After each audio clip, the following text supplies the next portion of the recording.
अपने विवादित बयानों की वजह से सैम पित्रोदा एक बार फिर से सुर्खियों में है और राजनीतिक बवाल भी मचा हुआ। इस बार उन्होंने भारत के अलग अलग क्षेत्रों में रहने वाले लोगों की तुलना चीन से और दक्षिणी अफ्रीका से कर दी।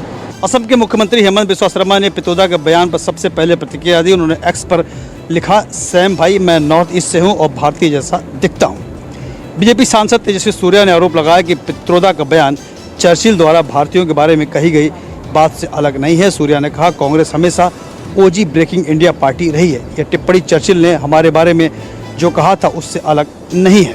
ऐसे में ये सवाल उठता है कि सैम पित्रोदा बार बार ऐसे विवादित बयान क्यों देते हैं जिससे विपक्षी दलों को ऐसा मौका मिल जाता है उनको घेरने का। सवाल ये भी उठता है कि आखिर ऐसे बयान देने के पीछे कोई खास वजह भी है क्या। कैमरामैन अजय के साथ प्रशांत देव, न्यूज़ 24। आज फिर सैम पित्रोदा का एक बयान नजर आया जिसमें उसने भारतीय लोगों की तुलना दक्षिण अफ्रीकी और चीनी लोगों से कर दी, जिसको लेकर कांग्रेस पार्टी ने उसको अपने आप से पूरी तरीके से अलग कर लिया है। कांग्रेस महासचिव जयराम रमेश ने साफ कहा कि ये उनके अपने निजी विचार हो सकते हैं, ये कांग्रेस पार्टी के विचार नहीं है और कांग्रेस इन चीज़ों में जो उपमाएं उन्होंने दी है इसमें बिल्कुल भी विश्वास नहीं करती है। वहीं प्रियंका चतुर्वेदी जो कि शिवसेना यूबीटी की नेता है, प्रियंका चतुर्वेदी, उन्होंने भी पित्रोदा के बयान पर कहा है कि मैं उनके बयान से सहमत नहीं हूं। लेकिन क्या वे घोषणा पत्र में समिति के सदस्य हैं? क्या कांग्रेस के स्टार प्रचारक हैं? क्या वे देश में रहते हैं? वे विदेश में रहते हैं और ये बेहद दुर्भाग्यपूर्ण है कि उनके मुद्दे को देश का मुद्दा बनाया जा रहा है। यानी इंडिया गठबंधन के नेताओं ने सैम पित्रोदा के बयान से अपने आप को पूरी तरीके से अलग कर दिया है। कैमरामैन रफीक के साथ विनय सिंह, न्यूज़ 24 दिल्ली। लोकसभा चुनाव के चौथे चरण के प्रचार के वक्त तेलंगाना में प्रधानमंत्री नरेंद्र मोदी ने राहुल गांधी पर जमकर हमला बोला है। जी हां, आपको बता दें कि तेलंगाना में प्रधानमंत्री मोदी ने कांग्रेस और विपक्ष पर जमकर हमला बोला है। पीएम मोदी ने तेलंगाना के करीमनगर में एक जनसभा को संबोधित करते हुए बुधवार को कहा कि देश में लोकसभा चुनाव के तीसरे चरण के बाद कांग्रेस और उसके इंडिया गठबंधन के घटक दलों का तीसरा फ्यूज उड़ गया है। पीएम मोदी ने पहली बार अदानी अंबानी का नाम लेकर राहुल गांधी पर निशाना साधा। उन्होंने कहा कि ये कांग्रेस के शहजादे पिछले 5 साल से सुबह उठते ही माला जपते थे। जब से उनका राफेल वाला मामला ग्राउंडेड हो गया तब से उन्होंने एक नई माला जपना शुरू किया, 5 उद्योगपति। लेकिन जब से चुनाव घोषित हुआ है इन्होंने अंबानी अदानी को गाली देना बंद कर दिया है। क्या समझौता हुआ है कि इन्होंने रातों रात अंबानी अदानी को गाली देना बंद कर दिया है? यह आपको जवाब देना होगा। इसी बीच प्रियंका गांधी ने भी प्रधानमंत्री नरेंद्र मोदी पर पलटवार करते हुए कहा है कि चाहे कुछ भी हो जाए लेकिन एक बार प्रधानमंत्री नरेंद्र मोदी ने अंबानी अदानी का नाम तो लिया है। कैमरा पर्सन अजय के साथ पवन मिश्रा, न्यूज़ 24 दिल्ली। लोकसभा चुनाव में बीजेपी को टक्कर देने के लिए सपा मुखिया अखिलेश यादव और राहुल गांधी एक साथ चुनावी मैदान में उतरेंगे।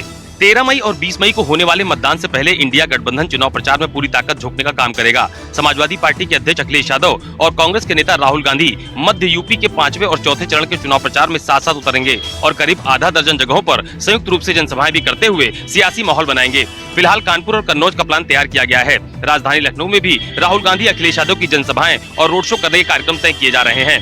दावा ये भी किया जा रहा है कि लोकसभा चुनाव के मद्देनजर दोनों ही नेताओं की जनसभाओं के साथ साथ प्रदेश में कई जगहों पर रोड शो का प्लान भी तैयार किया जा रहा है। कैमरा पर्सन मिंटू सिंह के साथ अशोक तिवारी, लखनऊ, न्यूज़ 24। कांग्रेस नेता विजय वडेट्टीवार द्वारा कसाब पर दिए गए बयान को लेकर महाराष्ट्र की सियासत गर्म हो गई है। प्रधानमंत्री नरेंद्र मोदी ने भी विजय वडेट्टीवार के बयान को लेकर कांग्रेस पर निशाना साधा है। महाराष्ट्र में सभा को संबोधित करते हुए प्रधानमंत्री नरेंद्र मोदी ने कहा कि कांग्रेस अपने बी टीम पाकिस्तान को खुश करने के लिए आतंकवादियों को भी क्लीन चिट दे रही है। इसके अलावा महाराष्ट्र के नेता विपक्ष विजय वडेट्टीवार के बयान से खुद को दूर रखने वाली शिवसेना यूबीटी ने भी अपने मुखपत्र सामना के जरिए उनके बयान का समर्थन किया है। सामना में लिखा गया है कि करकरे की मौत वीर मृत्यु है, इसमें कोई शंका नहीं है। विजय वडेट्टीवार ने उज्जवल निकम की आलोचना करते हुए उनके शहादत पर शक जताया है। लेकिन इतना जरूर है, आरएसएस हेमंत करकरे की कार्यप्रणाली से संतुष्ट नहीं था। सामना में लिखा गया है कि भाजपा ने विजय वडेट्टीवार के बयान को जो है तड़का लगाकर पेश किया और इसे चुनावी मुद्दा बना लिया। कैमरामैन विनोद सिंह के साथ राहुल पांडे, न्यूज़ 24, मुंबई।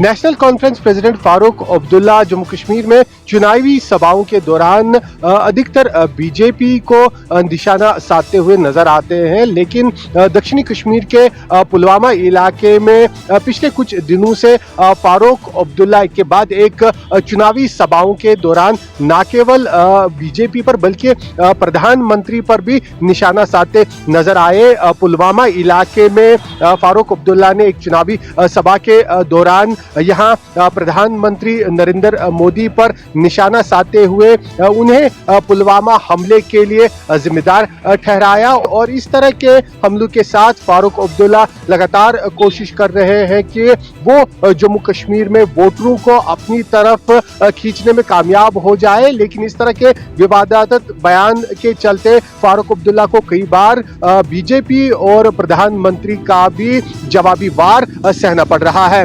कैमरामैन रशीद के साथ आसिफ साहब, श्रीनगर, न्यूज़ 24। रायबरेली से कांग्रेस उम्मीदवार राहुल गांधी के समर्थन में उनकी बहन प्रियंका गांधी ने आज से प्रचार अभियान की शुरुआत कर दी। राहुल गांधी के समर्थन में प्रियंका गांधी ताबड़तोड़ कर रही हैं चुनावी जनसभाएं। 2 दिन तक लगातार बैठक करने के बाद प्रियंका गांधी आज से प्रचार अभियान पर निकल गई। आज उन्होंने रायबरेली की बछरावा विधानसभा सीट पर ताबड़तोड़ कई नुक्कड़ सभाएं की। इस दौरान जगह जगह कार्यकर्ताओं ने उनका स्वागत भी किया। अपने प्रचार भाषण के दौरान प्रियंका गांधी ने लगातार भारतीय जनता पार्टी की नीतियों पर निशाना साधा और साथ ये भी कहा कि राहुल गांधी के खिलाफ दुष्प्रचार दरअसल भारतीय जनता पार्टी के षड्यंत्र का ही नतीजा है। उन्होंने लोगों से अपील की कि जिस तरीके से सोनिया गांधी का रायबरेली ने समर्थन किया, गांधी परिवार का समर्थन किया, उसी तरीके से राहुल गांधी का भी समर्थन कर उन्हें भारी मतों से विजयी बनाएं। प्रियंका गांधी के साथ कांग्रेस कार्यकर्ताओं के अलावा बड़ी संख्या में समाजवादी पार्टी के कार्यकर्ता भी मौजूद रहे।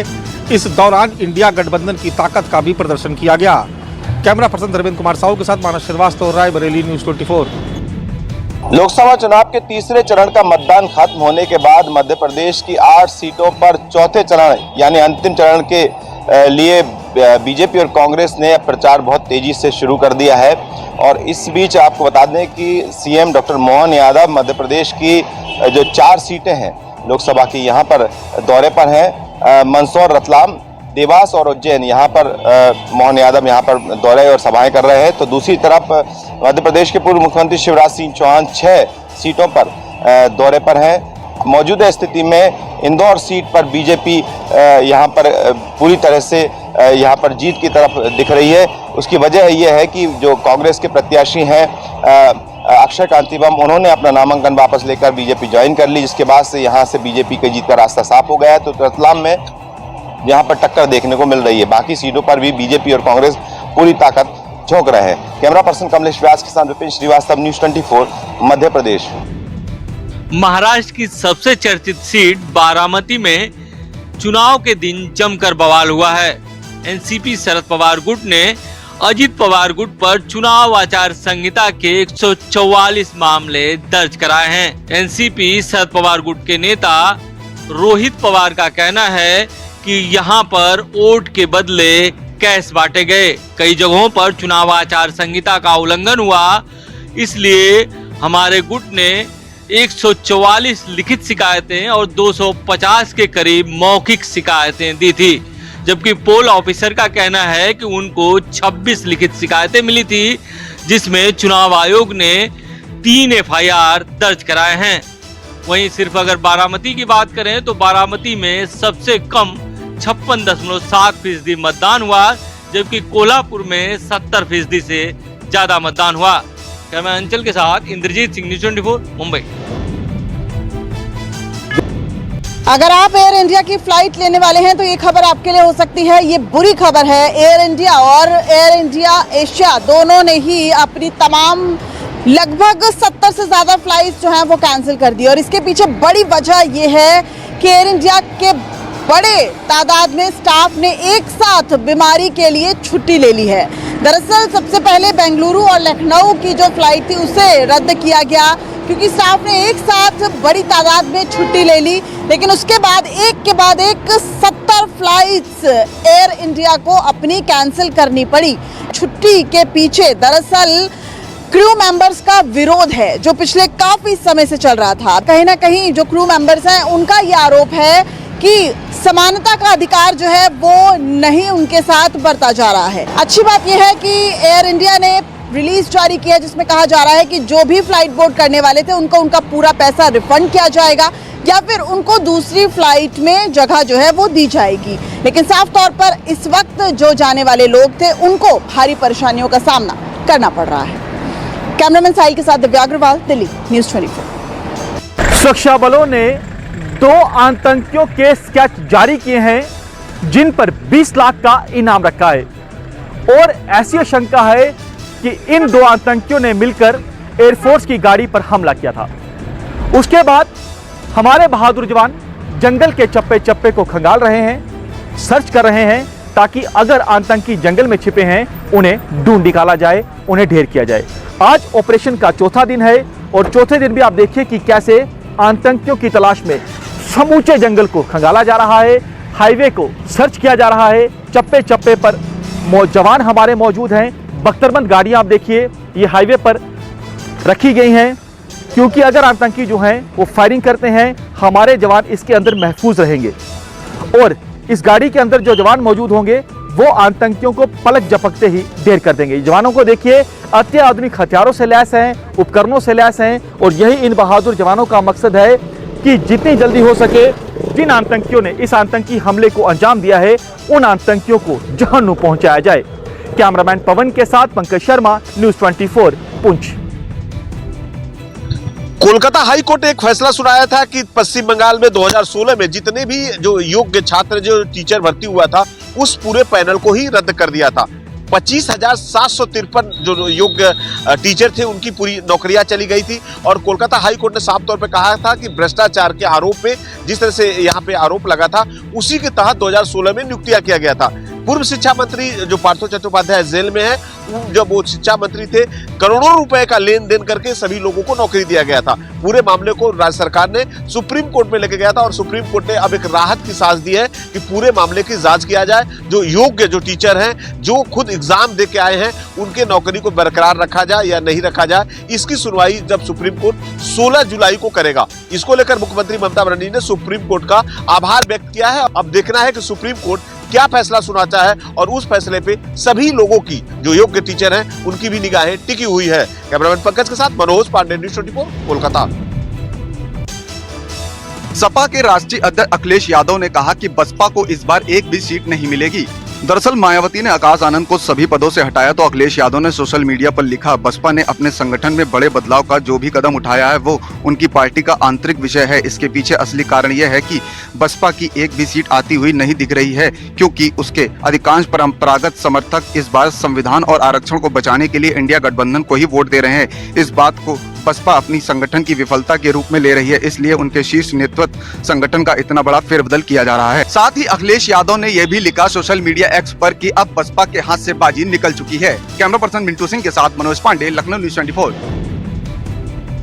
शिक्षा मंत्री ने स्कूलों में मोबाइल फोन के उपयोग को एक बीमारी तो बता दिया है, साथ ही कई सवाल भी उठा दिए हैं, लेकिन इससे जुड़े जानकारों का मानना है कि आज के दौर में मोबाइल फोन का उपयोग काफी जरूरी हो गया है क्योंकि छात्रों से जुड़ी तमाम तरह की रिपोर्ट स्कूल की ओर से उनके अभिभावकों को इसी मोबाइल फोन के व्हाट्सएप ग्रुप के जरिए भेजी जाती है। ऐसे में यदि शिक्षक के पास मोबाइल नहीं होगा तो कम्युनिकेशन गैप काफी बढ़ सकता है। ऊपर से शिक्षकों की नाराजगी इस बात को लेकर है कि शिक्षा के साथ साथ उन्हें कई तरह की सरकारी ड्यूटी पर भी लगा दिया जाता है। मसलन चुनाव में ज्यादातर शिक्षक ही BLO होते हैं और उनसे जुड़े चुनाव कार्यों से जुड़े तमाम मामले भी उन्हीं के जिम्मे दे दिए जाते हैं और ऐसे में यदि कोई दूसरे विभाग का अधिकारी कोई सूचना जारी करता है तो उन तक वह सूचना नहीं पहुंचेगी यदि उनके हाथ में मोबाइल नहीं रहेगा। फिलहाल तो यही देखना होगा कि राजस्थान सरकार इस पूरे नए कानून को किस तरह से लागू कर पाती है और किस तरह से इससे जुड़े सवालों का वह संतोषजनक जवाब दे पाती है। कैमरामैन विक्रम सिंह भाटी के साथ श्रीवत्सन, जयपुर न्यूज़ 24। 5 मई को पटना में नीट यूजी की परीक्षा का प्रश्न पत्र पहले ही लीक हो गया था।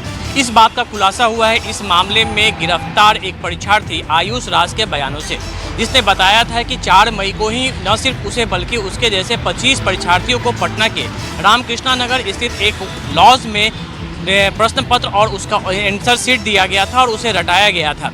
जिसके बाद जब 5 मई को जो परीक्षा हुई तो उस परीक्षा में हूबहू वही प्रश्न मिले जो उसे 4 मई को दिया गया था। इस मामले में पटना पुलिस ने अब तक 13 लोगों को गिरफ्तार करके जेल भेज दिया है और सबसे बड़ा मामला है कि इस पूरे गैंग का मास्टरमाइंड और कोई नहीं, नालंदा का बाप बेटा का वही गैंग शामिल है जो इससे पहले भी देश के अलग अलग हिस्सों में हुई प्रश्न पत्र लीक मामले में गिरफ्तार हुए थे। इस मामले को लेकर जहां पे जो सरगना है संजीव मुखिया वो अब तक फरार है, जबकि उसका बेटा जो इससे पहले बीपीएससी पेपर लीक मामले में गिरफ्तार हुआ था वो फिलहाल पटना के बेऊर जेल में बंद है। पूरे मामले की जांच के लिए पटना एसएसपी ने एक एसआईटी का गठन किया है जो पूरे मामले की जाँच कर रही है। कैमरामैन सनी के साथ अमिताभ ओझा, पटना न्यूज़ 24। चारधाम के प्रवेश द्वार ऋषिकेश में फिजिकल पंजीकरण के लिए आज से शुरुआत हो चुकी है, जिसके तहत पंजीकरण काउंटर में सुबह 5 बजे से ही श्रद्धालुओं की भीड़ उमड़नी शुरू हो गई है। उत्तराखंड के चारधाम बद्रीनाथ, केदारनाथ, गंगोत्री और यमुनोत्री के लिए ऑनलाइन फिजिकल रजिस्ट्रेशन प्रक्रिया आज से ऋषिकेश में शुरू हो गई है। 15 दिन पूर्व ऑनलाइन पंजीकरण व्यवस्था भी शुरू कर दी गई थी। आज से फिजिकल रजिस्ट्रेशन के 8 काउंटर लगाए जाने के बाद भी यात्रियों को पंजीकरण कराने में कड़ी मशक्कत करनी पड़ रही है। वहीं रजिस्ट्रेशन के पहले दिन ही उमड़ी भीड़ को देखकर कहा जा सकता है कि इस बार के यात्रा काल में रिकॉर्ड तोड़ यात्री पहुंचने वाले हैं, जिसे सरकार भी मान रही है और व्यवस्थाओं को चाक चौबंद करने की बात कर रही है। भीड़ को देखकर अंदाजा लगाया जा सकता है कि इस बार चारधाम यात्रा में श्रद्धालुओं की भीड़ अधिक से अधिक उमड़ेगी। इसको लेकर शासन और प्रशासन को मुस्तैद रहने की आवश्यकता है। अमित रतुड़ी, न्यूज़ 24, ऋषिकेश। पाकिस्तान द्वारा पाले गए आतंकी लगातार ये कोशिश करते हैं कि आईईडी के जरिए हमारे जवानों को नुकसान पहुंचाया जा सके। हम इस समय मौजूद हैं आईईडी रूम में। यहाँ पर डिफरेंट आईडी इन बहादुर जवानों को बताए जा रहे हैं कि आईडी किस प्रकार के होते हैं।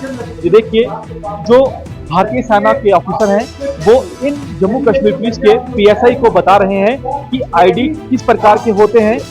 वो ब्लास्ट हो सकते हैं, उसको जब आप देखें तो सावधानी से उसको उठाएं और अगर आपको शक होता है तो बम डिस्पोजल स्क्वाड की टीम को बुलाइए। ये देखिए, टॉय आईडी है, पर्स आईडी है, टिफिन आईडी। उसके साथ आप देखिए नारियल ID, parcel ID, pressure cooker ID.